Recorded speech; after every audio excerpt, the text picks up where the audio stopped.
دوستانو زموږ د نظر د تنظیمات یا سیټینګز چې دغه ډیټا ولیډیشن پورې مربوط دي. موږ په تېر درس کې ویل چې ډیټا ولیډیشن درې برخو څخه مشتمله ده چې اول تنظیمات یا سیټینګز دي. لومړی راځو تنظیمات یا سیټینګز تشریح کوو. تنظیمات په برخه کې موږ کولی شو چې په خپل ټیبل کې یا په ایکسل شیټ کې یا په سلیډ باندې اصول وضع کړو او دغه اصولو په بنا زموږ معلومات په شیټ کې په صحیح بڼه لیکل کېږي یا جمع کېږي یا داخليږي. عموما دوستانو دغه تنظیمات برخه چې د ډیټا انټري لپاره ډېر مهم دی. فر مثال موږ غواړو چې یو کس عمر باید د 18 کال څخه ښکته انټري نه کړي یا فر مثال د 15 څخه پورته انټري نه کړي. همدارنګه موږ غواړو چې یو لیست جوړ کړو.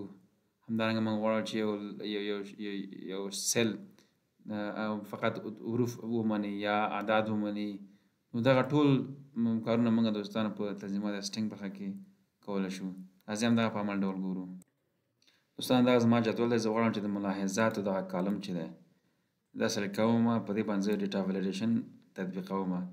راځم ایکسل شیټ ته ډیټا ټیب ته بیا ډیټا ټولز کې ډیټا ولیډیشن باندې کلیک کوم.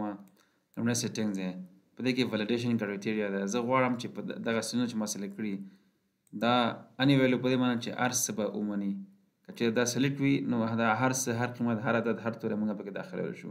که هول نمبر شو یعنې مکمل عدد، د مکمل عدد لپاره دا فر مثال زه غواړم چې د یو څخه مکزیمم تر 100 پورې عدد ومني او بغیر د هغې څخه ښکته پورته ونه مني. اوکې، زه فر مثال دلته لیکم چې 2 مشکل نشته دی. فر مثال زه لیکم چې 101 انټر کوم، ماته اختاري راکوي چې this value doesn't match the data validation restriction defined for this cell. دا موږ ته اوس نه پرېږدي. دا ځکه چې موږ هلته پکې وضع کړو چې باید دا 100 څخه پورته او د 1 څخه ښکته باید ونه مني. فر مثال دلته 50 لیکم، اتومات دغه دی ومنه. همدغسې فر مثال زه راځم بیا د ډیټا ولیډیشن ته. زه غواړم چې دا دسیمل شي. فر مثال کسري اعداد د کسري څخه د 1 څخه شروع تر 100 پورې. دا دې کې هم تاسو کولی شئ مکمل عدد داخل کړئ، هم کولی شئ فر مثال کسري عدد داخل کړئ. خو که چېرته تاسو فرض مثال په ډیټا ولیډیشن کې تاسو دا هول نمبر وي، اوکې، زه اوس 1.5 هم دا نه مني. خو په دسیمل کې که چېرته زه راشم دا بیا دسیمل انتخاب کړم نو دا بیا مني، هېڅ مشکل نشته دی. دغسې دا قبلوي، یعنې دا د دسیمل استعمالو. فر مثال راځو دوستانو موږ په یو لیست جوړوو. زه راځو دغه ته کلیک کوو. زه غواړم چې یو لیست جوړ کړم. دا هم سیټینګ پورې مربوط دی. لیست جوړوم، فر مثال لیکم چې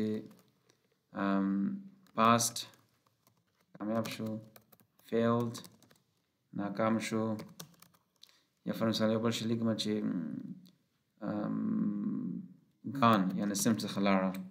اوکې، نو دلته اتومات دغه لیست دلته راغی. اوس زه چې په دې ډراپ ډاون باندې کلیک کوم دغه لیست ماته څه کوي، شو کوي پاست فیلد ګان. یعنې دغه ټول موارد موږ تاسو کولی شئ چې دغه اصولات په دغه سیلونو باندې موږ وضع کړو په ډیټا ولیډیشن کې سیټینګ برخه کې. نور درسونه په راتلونکي ویډیوګانو کې انشاءالله برابروو. سلام.